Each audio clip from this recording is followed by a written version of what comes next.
Hello hello hello अस्सलाम वालेकुम। जी अस्सलाम वालेकुम। क्या हाल है अली भाई, खैर से? जी जी ठीक ठाक अलहमदिल्ला, बताएं कैसे? अच्छा ओके। अच्छा अली भाई, हमारी क्लास आपको मैंने कुछ वीडियोस और रिकॉर्डिंग वगैरह सेंड किए थे ना, फिर जी उसके जी बाद हमने एंटरप्राइज स्ट्रक्चर पे काम किया था। अब हम वेंडर और मटेरियल के मास्टर डेटा पे काम करेंगे, हाँ ठीक सही है ना। सही है। नेक्स्ट स्टेप हमारे पास वेंडर मास्टर डेटा है और उसके बाद क्या है, जो है मटेरियल मटेरियल मास्टर डेटा, ठीक है ना। तो मैं वेंडर मास्टर डेटा पे पहले काम करूंगा, फिर जाके मटेरियल मास्टर डेटा पे काम करता हूँ, ठीक है ना।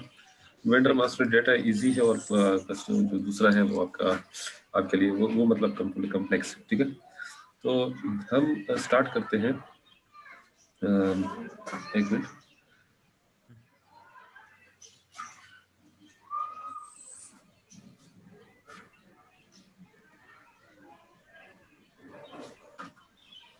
Vendor master data, vendor master,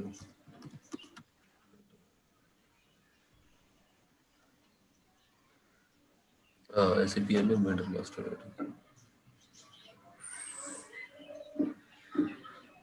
अच्छा, वेंडर मास्टर डेटा मैं आपको यहाँ पे पहले ही मतलब बताता चलूँ कि ये बहुत सारी डिटेल में लिखा हुआ है। मैंने आपको शायद आपको याद हो कि वेंडर मास्टर डेटा मैंने समझाया भी था, लेकिन दोबारा थोड़ा रिवाइज हो जाएगा, उससे आपको और आसानी हो जाएगी, ठीक है ना। अच्छा जी जी देखिए, आपके पास सबसे पहले कस्टमाइजेशन स्टेप पे जाते हैं। यहाँ से यहाँ पे सबसे पहले आपके पास जो ना आपके पास जो सबसे सिस्टम में आपने करना होता है वो आपके पास है कस्टमाइजेशन डेटा, ठीक है। क्या है कस्टमाइजेशन डेटा? कस्टमाइजेशन डेटा होता है, ठीक है ना। इसके इसके बाद जी आपके पास होता है मास्टर डेटा,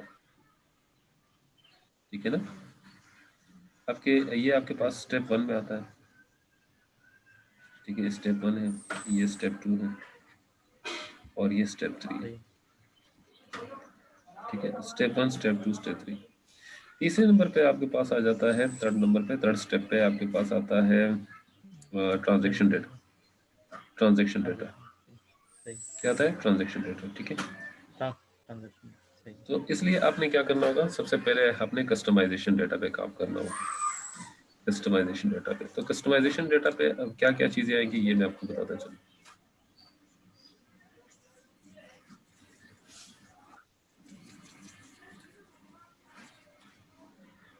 मुझे एक मिनट, एक और एप्लीकेशन ओपन करता हूँ जिससे मेरे लिए आसानी हो। हम्म, इस पे काम हो रहा है, कॉलेज के लिए काम कर रहा हूँ उसके ऊपर। तो यही है सेम। अब जब कस्टमाइजेशन डेटा की बात करते हैं, ठीक है ना, कस्टमाइजेशन डेटा की बात करते हैं, तो इसमें आपके पास क्या आता है? कस्टमाइजेशन में आपके पास सबसे पहले जो स्टेप होता है, नंबर 1, वेंडर अकाउंट ग्रुप। क्या बनेंगे? Vendor account group, vendor account सही। हमने 3 डेटा बताया, customization data, master data, transaction data. तो उसमें कस्टमाइजेशन को मैं पहले ये कर रहा हूँ, ठीक है ना। तो कस्टमाइजेशन के अंदर सबसे पहले होता है vendor account group, vendor account group. दूसरे नंबर पे होता है डिफाइन नंबर रेंज, ठीक है। Number range for each account group, सही। Number range for each account group, for each जो ऊपर अकाउंट ग्रुप बनाओगे सही उसके लिए, for each account group. Vendor account group से मतलब क्या है? For each vendor account group, for each account vendor account group. ये कौन सा? Vendor account group. अच्छा, उसके बाद ये जो नंबर रेंज बनाओगे ना, ये नंबर रेंज आप असाइन असाइन नंबर करोगे ranges to each account group, सही। सही। Number range to each account group, सही। सही स्टेप 1, स्टेप 2, स्टेप 3। अब हमने ये तीनों स्टेप पर काम करने हैं।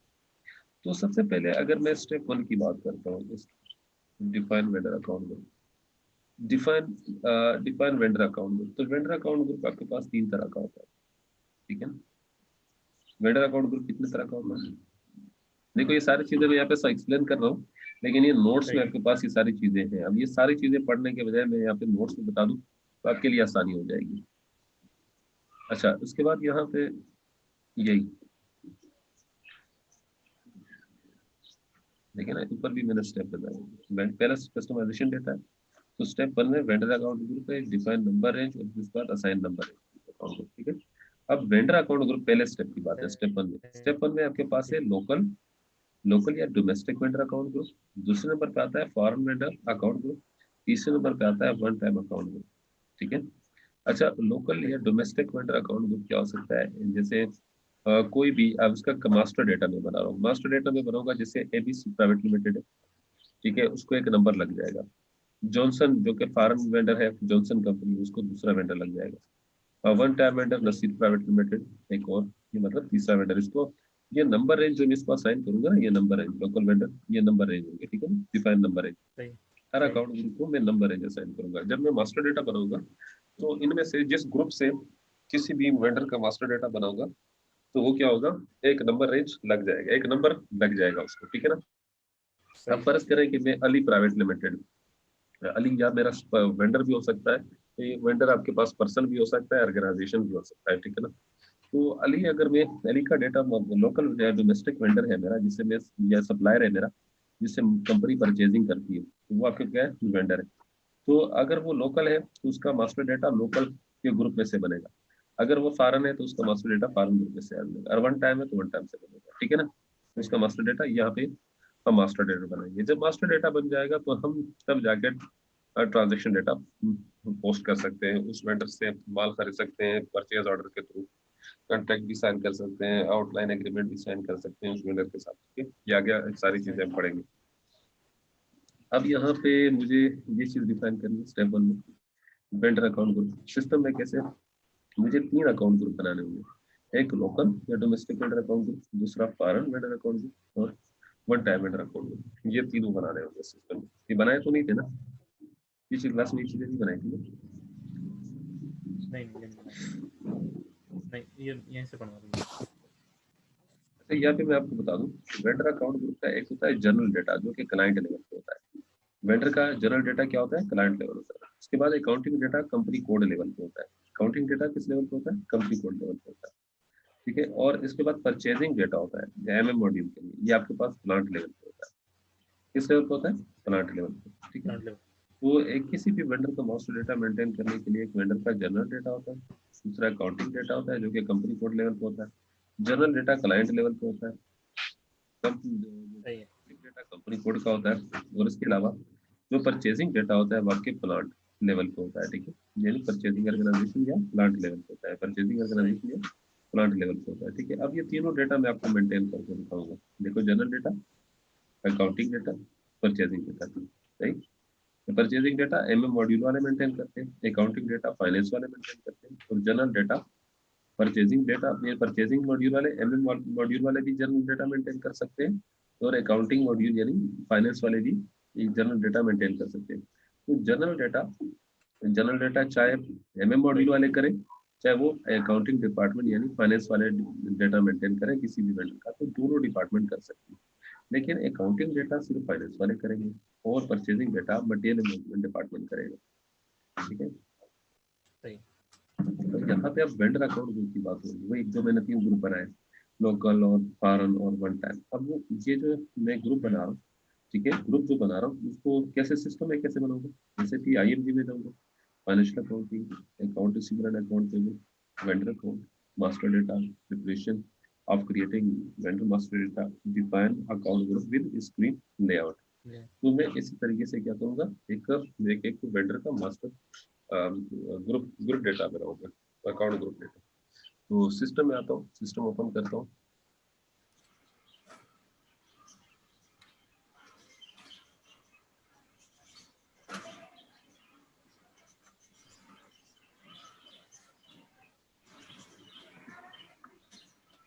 मेरा एक जो है ना डेटा, इन्होंने सर्वर बंद कर दिया था, एक लिया था कहीं से। अच्छा, वही वाला सर्वर जिसमें जो मेरा एक्सेस नहीं कर रहा था।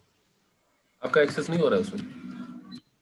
नहीं नहीं, वो जो आपने दूसरा भेजा वो तो एक्सेस हुआ, जो पहले जो आपने हाँ, भेजा था वो एक्सेस हो रहा था। अच्छा। यहाँ पे अब देखो, मैं आया हूँ इस पे। अब मैं एस पी आर ओ में जाऊँगा। एस पी आर ओ के जाने के बाद एस ए पी रेफरेंस आएंगे। S A P reference I M G में मैं क्या करूँगा, फाइनेंशियल अकाउंटिंग न्यू,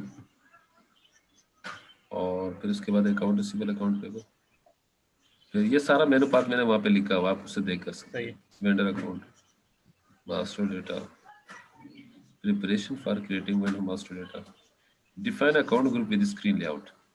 यहाँ पे बात हो रही है कि अकाउंट ग्रुप भी डिफाइन करो, लेकिन स्क्रीन लेआउट, स्क्रीन लेआउट किसे कहते हैं? फील्ड स्टेटस वेरिएंट, जिसमें आपको कौन सा ऑप्शनल, सही कौन सा रिक्वायर्ड, कौन सी ऑप्शनल एंट्री चाहिए, ये वो। तो मैं define account group with screen layout, ठीक है। न्यू एंट्रीज, ग्रुप है, नेम है, न्यू एंट्रीज पे क्लिक करूंगा। उसके बाद यहाँ पे मैं फील्ड स्टेटस भी डिफाइन कर सकता हूँ, लेकिन मैं क्या करूंगा, अकाउंट ग्रुप पहले डिफाइन करूंगा।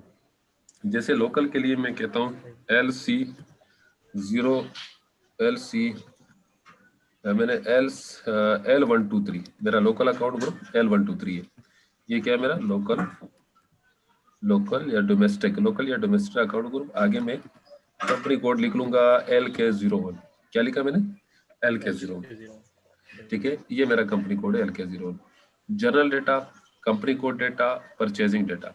तो यहाँ पे फील्ड, वो बायर बायर लिखा हुआ है स्क्रीन लेआउट, और इसे कहते हैं फील्ड, फील्ड स्टेटस। इसका दूसरा नाम स्क्रीन लेआउट भी है, इसको फील्ड स्टेटस भी कहते हैं। कहते हैं कि यार देखो, आपके पास जनरल डेटा होता है, कंपनी कोड डेटा होता है, परचेजिंग डेटा होता है। मैंने आपको इससे पहले इस चीज के बारे में बताया, क्या होता है ये। सही। देखिए ये जो जनरल डेटा होता है, हाँ, general general data data client level पे होता क्लाइंट है। क्लाइंट किस लेवल पे होता पे है? हो गया, company code client level client पे लेवल होता है। और आपके पास कंपनी कोड डेटा किस लेवल पे होगा? ये ये ये अकाउंटिंग डेटा होता है, ये आपके कंपनी पास। कंपनी कोड पे। हाँ, कंपनी कोड डेटा है, तो कंपनी कोड डेटा पे होता है। और कंपनी कोड डेटा कौन मेंटेन करता है? FI। फाइनेंस वाले, ठीक है। फाइनेंस कोर मॉड्यूल यार, हर जगह इसकी वो implementation. Purchasing data, purchasing data कौन सा होता है? परचेजिंग डेटा जो होता है ये MM, मटेरियल मैनेजमेंट। कौन? सही मटेरियल मैनेजमेंट वाले, ठीक है। सही। मटेरियल मैनेजमेंट, ये डेटा मेंटेन करते हैं मटेरियल मैनेजमेंट। तो जनरल डेटा जो होता है क्लाइंट लेवल पे होता है। जो क्लाइंट लेवल पे होता है वो कंपनी कोड वाले भी इसको एक्सेस कर सकते हैं, और क्लाइंट लेवल का डेटा मटेरियल मैनेजमेंट का कंसल्टेंट भी चेंज और एडिट कर सकता है और क्रिएट कर सकता है दोनों। तो जनरल डेटा में कौन सी फील्ड्स होती हैं? अब जनरल डेटा के अंदर और भी डिफरेंट फील्ड्स होती है, ठीक है ना। जनरल डेटा के अंदर फील्ड्स आपको नजर आएगी। जनरल डेटा में फील्ड्स होती हैं। अगर मैं इसमें जनरल डेटा पे क्लिक करता हूँ, ये जनरल डेटा, तो जनरल डेटा में आपको देखो ग्रुप नजर आएंगे। अब जनरल डेटा में किसी वेंडर का एड्रेस भी होगा, कम्युनिकेशन भी होगा, कंट्रोल होगा, पेमेंट ट्रांजैक्शन होगी, कॉन्टैक्ट पर्सन होगा। जैसे मैं एड्रेस पे क्लिक करता हूँ, तो एड्रेस का डेटा मैंने कौन सा क्या रखना है, कि अगर किसी वेंडर का नेम जो है वो आपने लाजमी रखना है, रिक्वायर्ड एंट्री बनानी है, तो आप यहाँ पे टिक करें, रिक्वायर्ड एंट्री बनेगी। और अगर आप उसको जो है ना ऑप्शनल एंट्री बनाना चाहते हैं, तो फिर आप इस पर टिक करेंगे, इसको ऑप्शनल एंट्री बनाना होगा, ठीक है ना यार। अच्छा, ये सप्रेस क्या कौन सा है? सप्रेस। सप्रेस ये है कि आपके पास वो फील्ड नन एक्टिव होती है, आप उसमें कुछ लिख अच्छा नहीं सही। सकते, ठीक है ना। सही। वो आपके पास सप्रेस होगा, ठीक है ना। डिस्प्ले आपके पास सिर्फ डिस्प्ले होगा, और आप उसमें कुछ एडिट वेडिट नहीं कर सकते, आपके सामने डिस्प्ले होगा, ठीक है। अच्छा, सही। ये बहुत सारे, जैसे पोस्टल कोड, आप कह रहे हैं कि मैं किसी भी वेंडर का पोस्टल कोड जो है ना, जनरल डेटा, वो रिक्वायर्ड एंट्री बनाना चाह रहा हूँ कि जब भी पोस्टल कोड हो तो लाजमन मैं लिखूँ उसमें। तो आप इस पे क्लिक करेंगे, फिर आपने लाजमन वहाँ पे लिखना होगा, नहीं तो वो सेव नहीं होगा, आगे प्रोसीड नहीं होगा, ठीक है। तो ये आपके पास जनरल डेटा के फील्ड्स आ जाएंगे। ये प्री डिफाइंड टेम्पलेट्स हैं। इसमें अगर आप कोई किसी एंट्री को, किसी फील्ड को ऑप्शनल और कंपल्सरी रखना चाहते हैं, तो ये कंपनी कोड डेटा है। तो company code data paper finance का, जैसे अकाउंट मैनेजमेंट, किसी भी वेंडर को पेमेंट करनी है, क्या तरीका है उसकी, क्या अकाउंटिंग मैनेजमेंट करनी है, रिकंसिलेशन अकाउंट है, कैश मैनेजमेंट अकाउंट है। तो ये बहुत सारी चीज़ें आपकी, बहुत सारे फील्ड्स आपके सामने, कोई रिक्वायर्ड, कोई ऑप्शनल, आप यहाँ से बना सकते हैं, ठीक है। इसी तरह आपके पास देखिए, इसी कंपनी कोड के अंदर पेमेंट ट्रांजैक्शन होती है कि आप पेमेंट कैसे करोगे वेंडर को, टर्म्स ऑफ पेमेंट आपने लाजमन रखने हैं। पेमेंट ब्लॉक करनी है, उस वेंडर को पेमेंट नहीं करेंगे तो पेमेंट का ब्लॉक करने का आपने ऐसे रिक्वायर्ड एंट्री पे टिक कर दिया, तो वहाँ पे जब तक आप पेमेंट ब्लॉक होगी, उसको वेंडर को आप पेमेंट नहीं कर सकेंगे, अगर आपने पेमेंट ब्लॉक की फील्ड को अपडेट कर दिया। बिल ऑफ एक्सचेंज लिमिट क्या है, ठीक है, कितनी अमाउंट तक आप बिल ऑफ एक्सचेंज उस कस्टमर से के लिए क्रिएट कर सकते हैं। टॉलरेंस ग्रुप क्या है, उस मतलब कितने लाखों तक, कितने हजारों तक उससे जो है ना ट्रांजेक्शन कर सकते हैं, क्या लिमिट है। हाउस बैंक उसका कौन सा है, जिस बैंक में हम उसको ट्रांजेक्शन करेंगे उसका हाउस बैंक कौन सा है, ठीक है। तो ये पूरा डेटा वेंडर के हवाले से मेंटेन करेंगे यहाँ पे। ये वेंडर, जब हम वेंडर का मास्टर डेटा बनाऊंगा तो ये सारी फील्ड्स वहाँ पे मुझे नजर आएगी, यहाँ पे नहीं, यहाँ से कंट्रोल होती है, यहाँ से फील्ड्स कंट्रोल होती हैं और वहाँ पे हमें मास्टर डेटा में नजर आएगी। जैसे मैं परचेजिंग डेटा पे जाता हूँ तो परचेजिंग डेटा का परचेजिंग डेटा आ जाएगा। तो परचेजिंग डेटा में परचेज ऑर्डर करेंसी, किस ऑर्डर में इसका परचेज ऑर्डर बनेगा, पीओ किस करेंसी में बनेगा, जो करेंसी है वो लाजमन रिक्वायर्ड एंट्री यानी पीकेआर में लाजमन इंटर करूंगा, यूएसडी में जो भी है। तो यहाँ पे ये जो डेटा होगा ये परचेजिंग डिपार्टमेंट के हवाले से होगा, ठीक है। जो मैं अपडेट करेंगे कौन सी एंट्री रिक्वायर्ड चाहिए, कौन सी ऑप्शनल चाहिए, ठीक है। यहाँ से कंट्रोल होते हैं फील्ड्स वहाँ पे मास्टर डेटा में, ठीक है ना।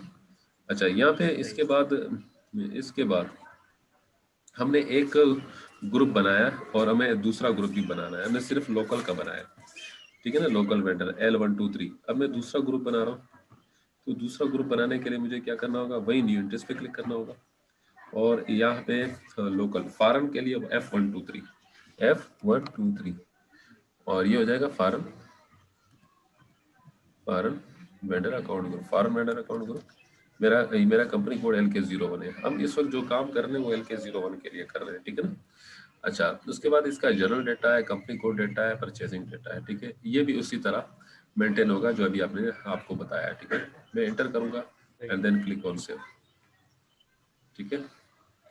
अच्छा, इसके बाद मैं एक और क्रिएट करना चाह रहा हूँ जैसे वन टाइम अकाउंट ग्रुप है। क्या वन टाइम अकाउंट ग्रुप, तो क्या हो जाएगा 1TM सॉरी वन मैं लिखता हूँ T123,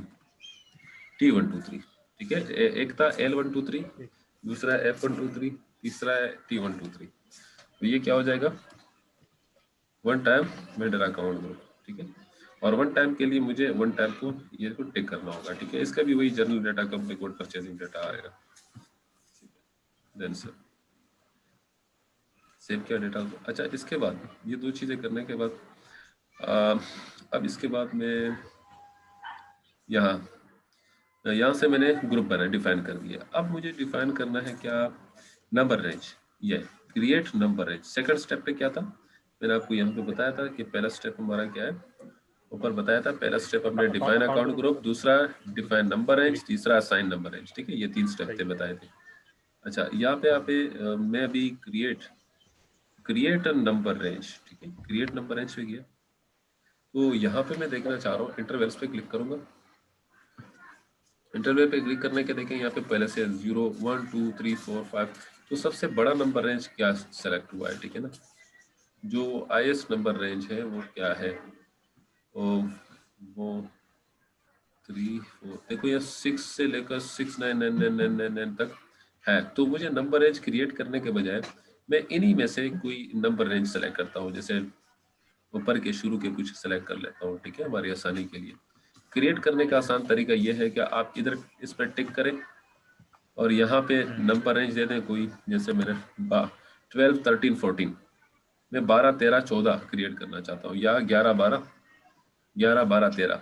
तो यहाँ पे आप नंबर रेंज देंगे यहाँ से 1 से लेकर 1000 तक। फिर इसी तरह 12 का 2000 से लेकर 12000 तक, 3000 से लेकर 20,000 तक, कोई भी हम नंबर रेंज दे देंगे, ठीक है। जैसे ये नंबर रेंज, ठीक है, ये नंबर रेंज दिया हुआ है एग्जाम्पल के तौर पर। मैं क्रिएट नहीं करना चाह रहा हूँ क्योंकि पहले से ऑलरेडी क्रिएटेड है, तो इतने ज्यादा क्रिएटेड है ना, इतने बड़े बड़े नंबर रेंज क्रिएट है। अगर मैं इसमें क्रिएट करूंगा तो कहेगा नंबर रेंज ओवरलैप का मसला आएगा। तो इस वजह से यहाँ पे नंबर रेंज बहुत ज्यादा यूटिलाइज किया गया। यानी मतलब ये है कि इस सर्वर पे को मिस यूज किया गया है ना कि प्रॉपर तरीके से। अगर इनको चाहिए था कि 1 से लेकर 500 तक इतने नंबर रेंज रखते हैं ना, ये रियल टाइम काम थोड़ी करे, इनको और भी काम, लोगों को भी काम करना होता है। तो एक बंदा इतने इतने नंबर रेंज दे रहा है, ठीक है। और यहाँ पे नंबर रेंज इतने बड़े दिए और क्रिएट किए 19 14, ठीक है। तो हम मुझे क्या करना है कि यही नंबर है जो दिए हुए, जैसे 1 2 3, ये मैं सेलेक्ट कर लेता हूँ 1 2 3, सही। तो 1 2 3 ही मैं सेलेक्ट कर लेता हूँ। अब मैं नंबर रेंज क्रिएट तो वह यहाँ से होते हैं, आप क्रिएट कीजिएगा, क्रिएट कर सकते हो। तो नंबर रेंज और लेफ्ट का ख्याल रखिएगा। Assign number range to vendor account को यहाँ पे आऊंगा अब यहाँ पे जो मैंने क्रिएट किए थे उसको सर्च करता हूँ, पोजीशन पाया तो मैंने पहला लोकल वेंडर को नंबर रेंज असाइन कर रहा हूँ L123 इंटर। तो L123 लोकल वेंडर है और यहाँ पे नंबर रेंज उसको दे रहा हूँ क्या, बैकएंड पे जाऊंगा, जो नंबर रेंज क्रिएटेड है वो सारे आ रहे होंगे, मैं 1 दे देता हूँ, ठीक है 1, इसको 1 दे दिया, then click on enter and then save. एक को तो मैंने लोकल वेंडर को 1 दे दिया। अच्छा, इसके बाद दूसरा मैं पोजीशन पे जाता हूँ। दूसरा मेरे पास क्या है, दूसरा मेरे पास है F123 इंटर, और इसको मैं दे दूंगा F123 को यहाँ से एक और नंबर रेंज दे दूंगा, ठीक है F123, तो इसको मैं 2 दे रहा हूँ, 2 दे दिया और सेव किया।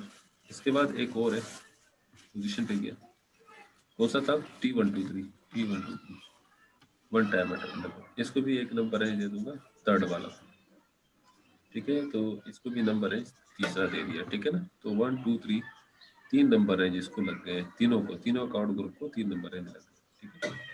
अच्छा, ये आने के बाद इसके बाद create number range and assign number range, ये भी तीनों स्टेप किए। यानी कि मैंने क्या किया, आपके सामने मैंने कौन सा सिर्फ कस्टमाइजेशन डेटा पे काम किया। किस पे काम किया, कस्टमाइजेशन डेटा पे, सही है। ठीक है। ये कस्टमाइजेशन डेटा पे काम किया मैंने। इसके बाद मेरे पास जो रहता है वो क्या है, कस्टमाइजेशन डेटा के बाद, यानी मैंने जो वेंडर अकाउंट ग्रुप क्रिएट किए, वेंडर अकाउंट ग्रुप क्रिएट किया है, नंबर रेंज पे काम किया, और और असाइन किस नंबर पे रेंज। काम किया, असाइन कर दिए, तीनों स्टेप कर दिए। सही ये है। कस्टमाइजेशन डेटा इसका हो ठीक गया। है। अब मैं किस तरफ जा रहा हूँ, मास्टर डेटा, किस तरफ जाऊंगा, मास्टर डेटा। मास्टर। तो कस्टमाइजेशन डेटा क्लियर, अब मैं मास्टर डेटा की तरफ जाऊंगा।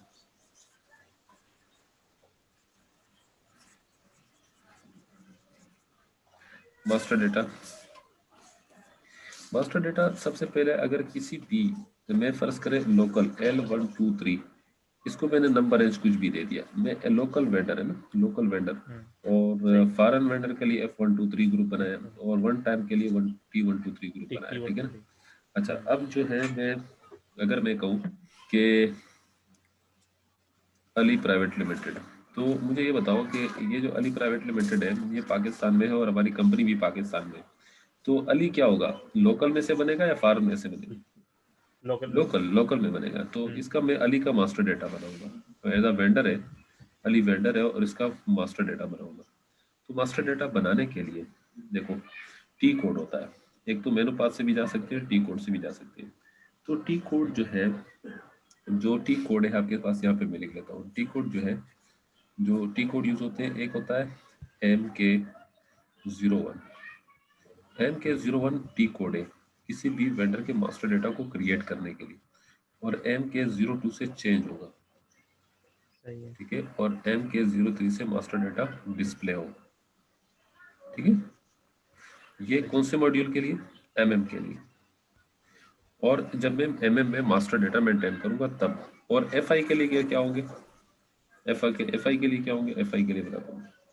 एफ FI आई के के लिए। लिए जब FI सिर्फ FI वाला काम करेगा, तो उस वक्त टी कोड क्या यूज करोगे, उस वक्त टी कोड यूज होंगे FK01, F for finance, K for vendor, के किसको शो सही है। कर रहा है, वेंडर को शो कर रहा है, M for material, K for vendor, FK01, सही है।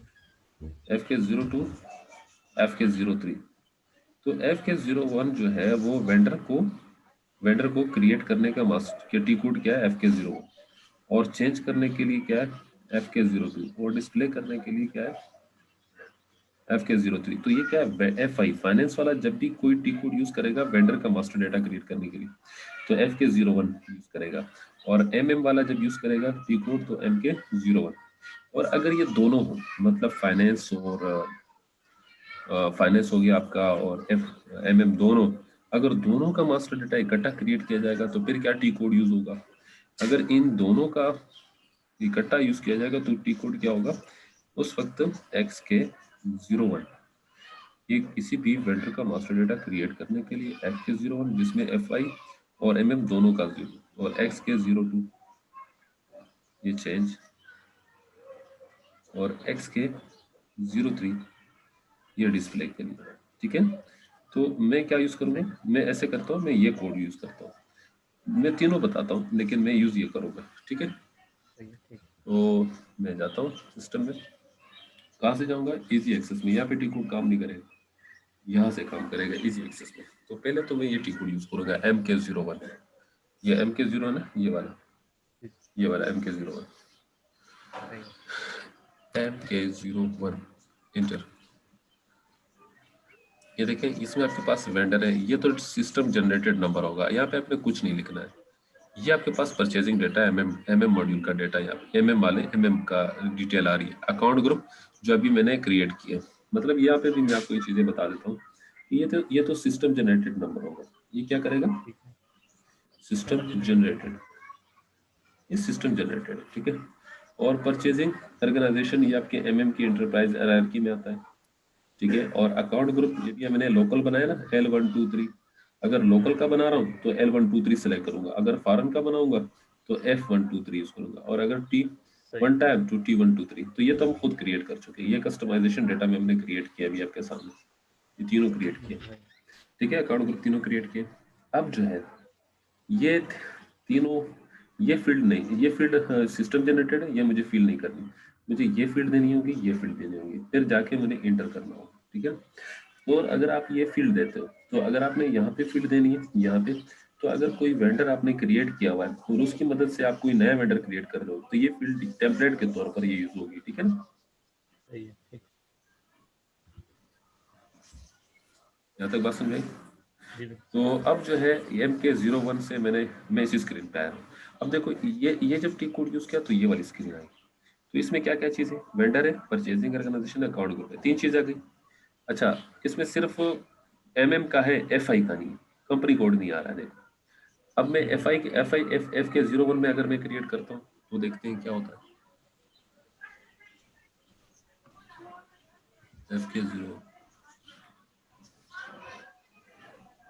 FK01। अब देखो इसमें वेंडर भी आ रहा है, कंपनी कोड भी आ रहा है, अकाउंट ग्रुप भी आ रहा है। देखो कंपनी ओवर परचेजिंग का डेटा नहीं आ रहा है, क्योंकि ये सिर्फ FI के लिए, फाइनेंस का, देख रहे हैं? तो फाइनेंस वाले ऐसे मेंटेन कर रहे हैं। अब अगर डेटा है कि अब हमने दोनों का मेंटेन करना है, मतलब फिर देखो अब जो मैं टी कोड यूज कर रहा हूँ वो XK01, देखना XK01 इंटर। तो इसमें आपके पास दोनों आ रहा है, देखिए इसमें आपके पास क्या क्या चीजें आ रही है, कंपनी कोड भी आ रहा है, परचेजिंग ऑर्गेनाइजेशन भी आ रहा है, और अकाउंट ग्रुप भी, यानी मतलब आपके पास दोनों चीजें आ रही है, दोनों डिपार्टमेंट का डेटा आ रहा है, ठीक है। तो हम XK01 यूज करेंगे, और XK01 यानी मैंने ये टी कोड यूज किया XK01, सही। ठीक है। अब मैं वेंडर का मास्टर डेटा क्रिएट करने जा रहा हूँ, सही है। सही। तो वेंडर का मास्टर डेटा क्रिएट करने के लिए मुझे क्या करना होगा, यहाँ पे सिस्टम में आके इधर यहाँ आके ये कुछ नहीं लिखना है इसमें, यहाँ कंपनी कोड में क्या लिखना है, LK01, और परचेजिंग ऑर्गेनाइजेशन मेरा LK01, same purchasing organisation, same नाम से परचेजिंग ऑर्गेनाइजेशन। और अकाउंट ग्रुप में क्या करूंगा, L123 सेलेक्ट किया, ठीक है ना, L123, सही। और इंटर, ठीक है। इंटर करने के बाद यहाँ पे आया, मैं टाइटल में दे रहा हूँ, टाइटल में मैंने कंपनी दिया, और यहाँ पे मैं कोई जैसे अली प्राइवेट लिमिटेड, ठीक है, मैंने अली प्राइवेट लिमिटेड दे दिया, और फिर उसके बाद ठीक है यहाँ दे दिया, सही है। उसके बाद सर्च में मैंने जैसे अली लिखा, और यहाँ पे 1 2 3 4, और पोस्टल कोड दे दिया। देखो ये रिक्वायर्ड एंट्री कहाँ से आ रही है, ये देखो हाँ जी, हाँ, country country screen required entry, हाँ वो स्क्रीन लेआउट से वहाँ पे इसको कंट्री पे टिक किया होगा, तो PK। अच्छा, उसके बाद PO बॉक्स कुछ भी, ये ऑप्शनल डेटा है, ठीक है, हमें जरूरी नहीं है इस चीज़ों की। फिर उसके बाद मैं इंटर करूँ या इस पे क्लिक करूँ, आगे फॉरवर्ड स्क्रीन नेक्स्ट स्क्रीन पे जाऊंगा, इंटर करके नेक्स्ट स्क्रीन पे जा सकते हैं। अब ये कह रहा है कि आपका क्या वेंडर आपका जो है वो आपका कस्टमर भी है, नो नो, सिर्फ वो मेरा वेंडर है, हम उससे माल खरीदते हैं, वो हमसे खरीद नहीं खरीदता, ठीक है। उसके बाद इंटर, उसके बाद यहाँ पे बैंक बैंक अकाउंट वगैरह, ये अब मैंने आपको बताया था ना, किसी वेंडर का bank detail, house bank detail, वो यहाँ पे देते हैं, ठीक है ना। उसके सही। बाद ये इंटर, उसके बाद ये रिकंसिलेशन अकाउंट, अकाउंटिंग इन्फॉर्मेशन मैंने क्या देनी है, रिकंसिलेशन अकाउंट किससे रिकंसाइल करूंगा, अकाउंट पेबल के साथ। यहाँ पे अकाउंट पेबल का GL में बनाऊंगा, तो उसके साथ ये फाइनेंस वाले देंगे आपको, इसी तरह बनाएंगे, ये आपने वहां पे GL दे दिया, ठीक है ना। अच्छा, ये कोई रिक्वायर्ड है तो मैंने A1 दे दिया। Cash management group, cash management भी आता है, ये एक पार्ट है आगे उसमें एफ आई मॉड्यूल में, ठीक है ना, फाइनेंस। उसके बाद इंटर, और यहाँ पे पेमेंट टर्म्स क्या है, कब पेमेंट करनी है और कितना डिस्काउंट देगा वेंडर आपको। अगर आप जल्दी पेमेंट करोगे तो आपको जल्दी ज़्यादा डिस्काउंट देगा, और अगर आप लेट करोगे तो डिस्काउंट नहीं देगा। तो उसके हवाले से ये पेमेंट टर्म्स कुछ कंडीशंस हमारे वेंडर के साथ तय पाए जाते हैं, उसके मुताबिक हम पेमेंट टर्म्स डिफाइन करते हैं। ये भी फाइनेंस वाले करते हैं, ठीक है ना। अच्छा, टॉलरेंस ग्रुप है, टॉलरेंस ग्रुप भी डिफाइन किया जाता है कि इस वेंडर से हमें कितनी तक क्रेडिट में परचेजिंग करनी होती है, ठीक है। उसके बाद ये डनिंग नोट प्रोसीजर ये होता है कस्टमर के लिए कि जब हम कस्टमर से को कोई माल देते हैं उधार पे, और हम उससे पेमेंट रिसीव करने के लिए डिफरेंट वो करते हैं कि डनिंग नोटिस सेंड करते हैं, ठीक है ना। तो सही। इसके लिए ये यूज करते हैं डनिंग, ठीक है ना। तो डनिंग का यहाँ पे कोई की जरूरत नहीं है डनिंग की, उसमें यहाँ पे होता है ऑटोमेटिक पेमेंट प्रोग्राम होता है, FI वाले करते हैं। और ये डनिंग प्रोसीजर होता है इसके लिए, ये होता है इस कस्टमर के लिए। अच्छा, इसके बाद इंटर आ गई है ऑर्डर करेंसी PKR मैंने दे दी ऑर्डर करेंसी, ठीक है। उसके बाद इंटर, और ये भी इसके हवाले से वेंडर का पार्टनर फंक्शन डिटेल यहाँ पे मेंटेन करते हैं। तो it is optional not compulsory. आगे जाता हूँ मैं। अब वो कह रहा है कि सेव करूँ वेंडर को, जी हाँ। तो वेंडर को मैंने यहाँ पे सेव कर दिया, ठीक है ना। वेंडर का मास्टर डेटा सेव हो गया। ये 0036 से मेरे पास एक वेंडर, लोकल वेंडर क्रिएट हो गया। पास में भाई, सही है। अब लोकल वेंडर क्रिएट हुआ, ये नहीं मास्टर डेटा भी बन गया। क्या बना, पहले स्टेप पे हमने कस्टमाइजेशन किया, कर ली। दूसरे स्टेप पे हमने मास्टर डेटा बनाया। तीसरे स्टेप पे मैंने क्या है, ट्रांजैक्शन डेटा पोस्ट किया। ट्रांजैक्शन क्या क्या डेटा है, customization data, master data, transaction data, ठीक है।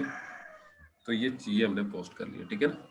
अच्छा, इसके बाद customization data, master data, transaction data, ये पोस्ट होने के बाद यानी अब सबसे पहले ये, मतलब ये दो किए। अब ये बात बारी किसकी शुरू होती है, ट्रांजैक्शन डेटा की शुरू होती है, ठीक है ना। तो ट्रांजैक्शन डेटा क्या होगा, ट्रांजैक्शन डेटा, अब यहाँ पे आपको कुछ चीजें समझनी है कि पॉइंट ऑफ व्यू से ट्रांजैक्शन डेटा जब हम देख रहे होते हैं कि हमें क्या चल रहा होता है, पॉइंट ऑफ व्यू से जो हमारे पास ट्रांजैक्शन डेटा होता है, जिसे हम कहते हैं परचेजिंग डॉक्यूमेंट। क्या कहते हैं उसको, परचेजिंग डॉक्यूमेंट्स। तो परचेजिंग डॉक्यूमेंट्स कौन कौन से होते हैं आपके पास, जैसे कि PO, परचेज ऑर्डर है, PO से मुराद परचेज ऑर्डर, ठीक है। अच्छा। और क्या ट्रांजैक्शन होता है, PR से मुराद क्या है, purchase requisition, purchase requisition. PR से मुराद क्या है, purchase requisition. PO purchase order, PR purchase requisition, और RFQ क्या होता है, request for quotation, request for quotation, ठीक है, रिक्वेस्ट फॉर कोटेशन। तो ये हम डिफरेंट डॉक्यूमेंट्स पोस्ट करते हैं, ठीक है ना, परचेजिंग डॉक्यूमेंट। तो ये आपके पास ट्रांजैक्शन डेटा आता है किसका, ट्रांजैक्शन डेटा, ठीक है।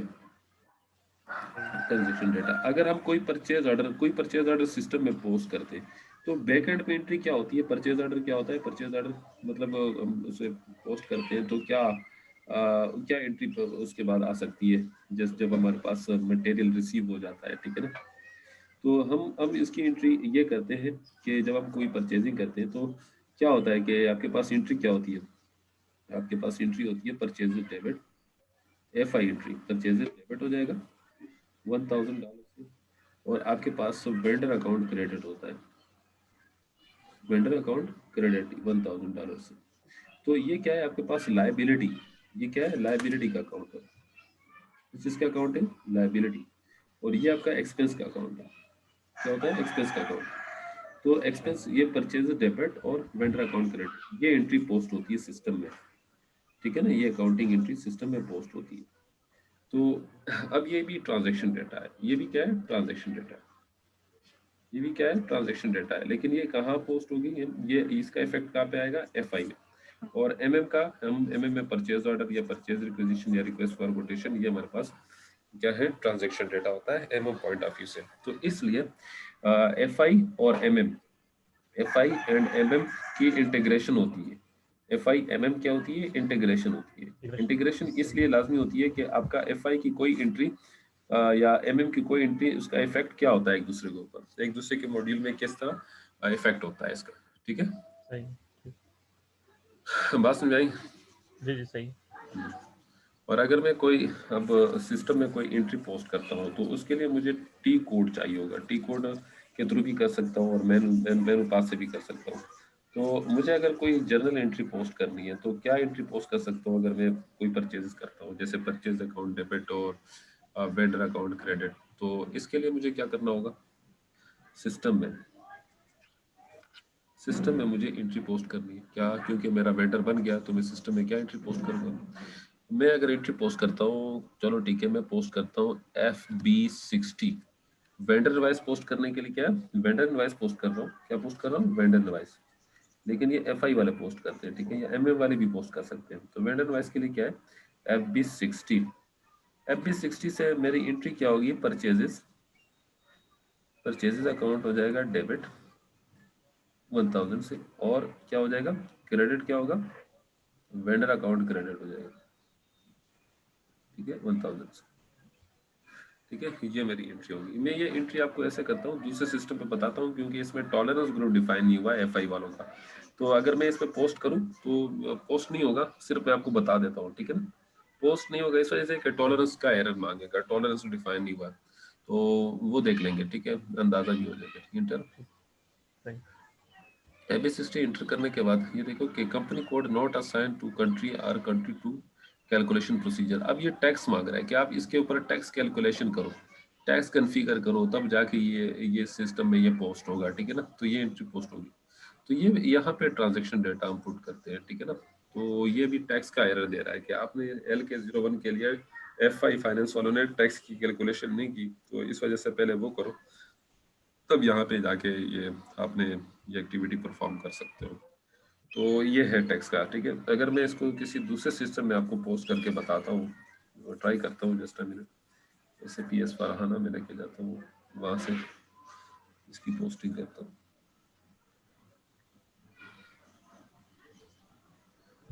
ये है, और यहाँ पे मैं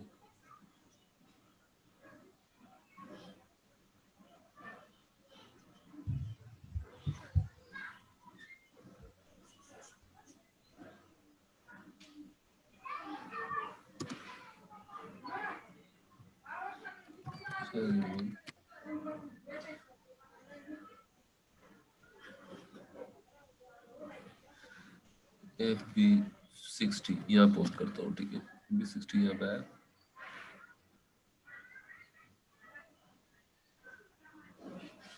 यहाँ पे आया। उसके बाद अब मैं यहाँ पे कोई वेंडर दे देता हूँ जो मैंने क्रिएट किया, वेंडर यहाँ पे आया TM01 के लिए लिखे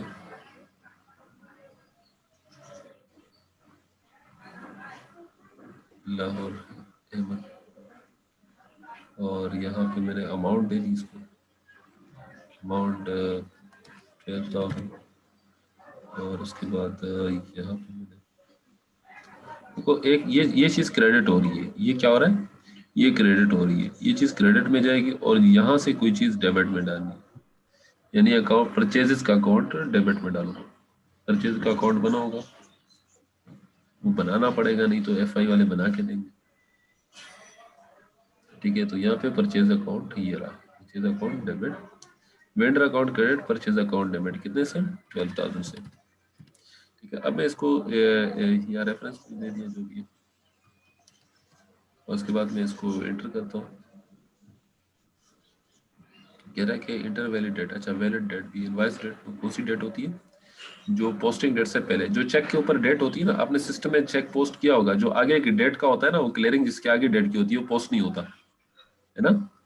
सही। तो क्या होगा, उससे पहले का date, posting date is the invoice date, date on check, date on any invoice, वो डेट होती है। और पोस्टिंग डेट मतलब ऐसा नहीं हो सकता कि ये इनवॉइस डेट 5 हो, 4 हो सकता है, 3 हो सकता सही। है, लेकिन उससे आगे नहीं हो सकता। वो यहाँ पे मैंने एंटर किया, ये आपके पास, ये देखिए आपके पास ये वेंडर अकाउंट डेबिट हो रहा है और ये क्रेडिट हो रहा है। वेंड डेबिट कैसा होता है, उसके साथ डैश का निशान लगा होगा। देखो मैं इसको सिमुलेट करता हूँ, इस एंट्री को सिमुलेट करता हूँ। अब आपके पास ये देखिए एंट्री क्या हो रही है कि आपके पास से अहमद जो है ना वो क्रेडिट है 12,000, ये डैश का निशान आखिर लगा होता है, ये क्रेडिट को जाहिर करता है। और परचेज अकाउंट 12,000 डेबिट हो रहा है, ये 40 इज डेबिट, 31 इज पोस्टिंग की, पी के पोस्टिंग की, 31 पोस्टिंग की क्रेडिट के लिए यूज होती है और 40 डेबिट के लिए यूज होती है। तो ये जीएल का अकाउंट, परचेजेस जीएल का अकाउंट है जो कि डेबिट हो रहा है 12,000 से, और वो क्रेडिट हो रहा है इसके आखिर में डैश का निशान लगा हुआ है, वो लायबिलिटी क्रिएट हो रही है। तो इसी तरह हमारे पास ये एंट्री इस तरह पोस्ट होगी, ये हमारे पास परचेज इनवाइस होगा, ये मैं जिसे वेंडर इनवाइस कहते हैं, वेंडर इनवाइस पोस्ट हो रहा है, ठीक है, जिसे हम परचेज इनवाइस भी कहते हैं, वेंडर इनवाइस भी कहते हैं। ये हमने पोस्ट कर दिया, तो document 601 was posted in the company code TM01। तो इसी तरह वेंडर इनवाइस भी पोस्ट होता है। मैंने आपको ट्रांजैक्शन डेटा, कस्टमाइजेशन डेटा बताया, मास्टर डेटा बताया, और यहाँ ट्रांजैक्शन डेटा बताया। तो आपके वेंडर का टॉपिक खत्म, ठीक है। अब हम किसकी तरफ जाएंगे, मास्टर मटेरियल मास्टर डेटा। तो इंशाल्लाह नेक्स्ट टॉपिक पे हम मटेरियल मास्टर डेटा की तरफ जाएंगे, वो थोड़ा कम्प्लेक्स है, लेंथी है, उस पर हम काम करेंगे, उस पर 2 क्लासेस में वो खत्म हो जाएगा वो भी, ठीक है। ठीक है, सही। इट इज इनफ, हाँ सही है, ठीक है अभी तो। या और पढ़ाऊँ? नहीं बस अभी का ठीक है, तो कल करते हैं कल। चलो ठीक है, ओके, थैंक ठीक है ना, चलो यू, सही, ओके, ठीक यस, है। ओके, अल्लाह हाफिज़। चलो ठीक, चलो।